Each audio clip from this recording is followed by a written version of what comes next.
नमस्कार दोस्तों, कैसे हैं आप सब लोग। तो लोकसभा चुनाव के अंतिम परिणाम घोषित हो गए हैं और पूरे देश में किसी भी एक दल को बहुमत नहीं मिला है। बीजेपी का 400 पार वाला दांव एकदम बुरी तरह से फ्लॉप हो गया, फेल कर गया, कोलैप्स कर गया। इस वीडियो में बात करेंगे उत्तर प्रदेश की, जहां पर अखिलेश यादव और राहुल गांधी की जोड़ी ने कमाल कर दी। ये जोड़ी नंबर 1 है। जो लोग कह रहे थे दो लौंडे तो साथ में 17 में भी आए थे, क्या हो गया। लेकिन अब इन्हीं दो लौंडों ने बता दिया कि क्या हो सकता है। 37 सीट अकेले अखिलेश यादव ने जीती है, 6 सीट कांग्रेस पार्टी ने जीत ली है, हो गए 43-43। 50% से ज़्यादा लोकसभा सांसद उत्तर प्रदेश के अब या तो समाजवादी पार्टी के होंगे या कांग्रेस पार्टी के। और बीजेपी का 80 पार का जो नारा था, टाटा फिस। लेकिन बीजेपी का वोट बैंक ऐसा क्या हो गया, मतलब कि बीजेपी का वोट बैंक क्यों खिसक गया। देखिए, 10 साल भारतीय जनता पार्टी के साथ छोटी छोटी जातियां जुड़ती गईं। वो जातियां जिन्हें राजनीति में कोई जानता नहीं है, जिनका कोई प्रतिनिधित्व नहीं है, जिनका कोई अस्तित्व नहीं है राजनीति में, धरातल पर उनका बहुत प्रभाव है।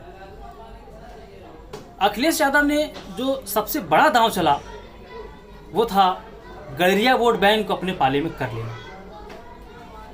अभी तक होता ही आया था कि जो पाल, बघेल, धनगढ़, जो गड़रिया समाज का जो वोट था, ये भारतीय जनता पार्टी को मजबूती दे रहा था। एकदम सीमेंट की तरह भारतीय जनता पार्टी की दीवार को जोड़ रहा था, मजबूत कर रहा था। लेकिन इस बार ये वोटर वहां से खिसक गया और दीवार टूट गई, नींव हिल गई। श्यामलाल पाल को प्रदेश अध्यक्ष बनाना अखिलेश का ये दांव कारगर साबित हुआ। और विशेषकर वैसे तो गड़रिया समाज का वोट उत्तर प्रदेश में पूरे यूपी में फैला हुआ है, लेकिन पूर्वांचल के कुछ सीटों पर बड़े ही निर्णायक भूमिका में है ये। इलाहाबाद, फूलपुर, हालांकि वहाँ पे भले हार की समाजवादी पार्टी, लेकिन बहुत ही नैरो मार्जिन है, 4000 से भी कम। भदोही, मिर्ज़ापुर, जौनपुर, मतलब ऐसे पूरे पूर्वांचल में आप देखेंगे कि हर लोकसभा क्षेत्र में कहीं 1.5 लाख, कहीं 2 लाख, कहीं 3 लाख, इस तरह की इनकी आबादी है, लेकिन कहीं को गिनती नहीं होती है।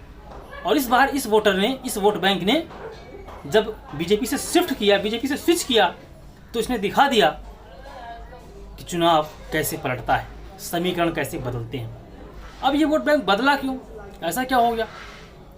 देखिए, 10 साल तक इन्होंने भारतीय जनता पार्टी को सपोर्ट किया, माननीय योगी जी को सपोर्ट किया 2 बार, लेकिन इन्हें मिला क्या बदले में। आप अभी उत्तर प्रदेश विधानसभा की स्थिति निकाल के देखिए, कितने गड़रिया, पाल, बघेल, धनगर समाज के लोग विधायक हैं, सांसद हैं, कोई नहीं है, एक आध 2 होंगे, क्यों नहीं है। लेकिन अखिलेश यादव ने जो श्यामलाल पाल को अध्यक्ष बनाया और फिर एक मैसेज देने का प्रयास किया कि पाल गोपाल एक ही हैं, अधिकार मिलेगा, हक मिलेगा, इस पर लोगों ने भरोसा कर लिया है। और उसी का परिणाम 2024 के लोकसभा चुनाव में देखने को मिला है। बीजेपी संविधान बदल देगी, आरक्षण खत्म कर देगी, ये जो नैरेटिव समाजवादी पार्टी और यूँ कहिए कि इंडिया गठबंधन ने सेट किया, ये कारगर साबित हुआ।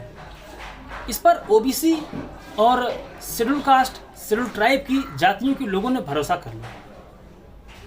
अब देखिए उत्तर प्रदेश में बीएसपी की क्या हालत हो गई है।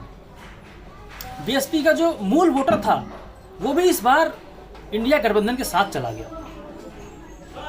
और यही वजह है कि कांग्रेस पार्टी और समाजवादी पार्टी का वोट बैंक बढ़ गया, इनका वोट परसेंटेज बढ़ गया, शेयर बढ़ गया, और सीट में तो क्या ही कहना, बम बम हो गया। एक और फैक्टर है, ये फैक्टर है बेरोजगारी का।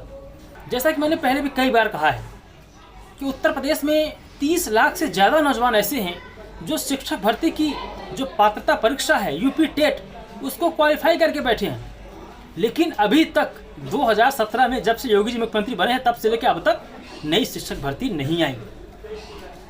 तो वो जो लोगों का आक्रोश है वो एकदम खुल के सामने आया है, गुस्सा फूटा है।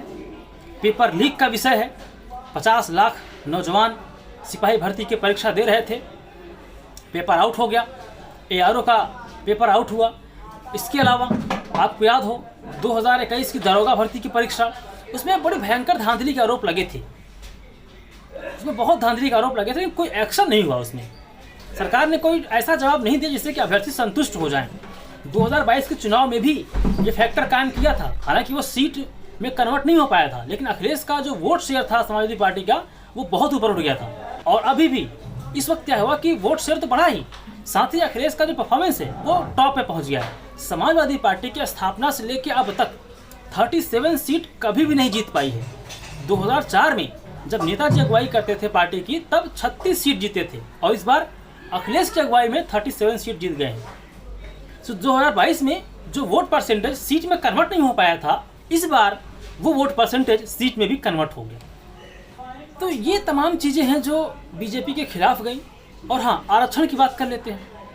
मैंने इस पर कई वीडियोस बनाए हैं, मेरे आप सोशल मीडिया पेज पे देखेंगे, ट्विटर पे देखेंगे, यूट्यूब पे देखेंगे, वहाँ आपको मिल जाएगा कि OBC आरक्षण का मुद्दा बहुत गंभीर है उत्तर प्रदेश में।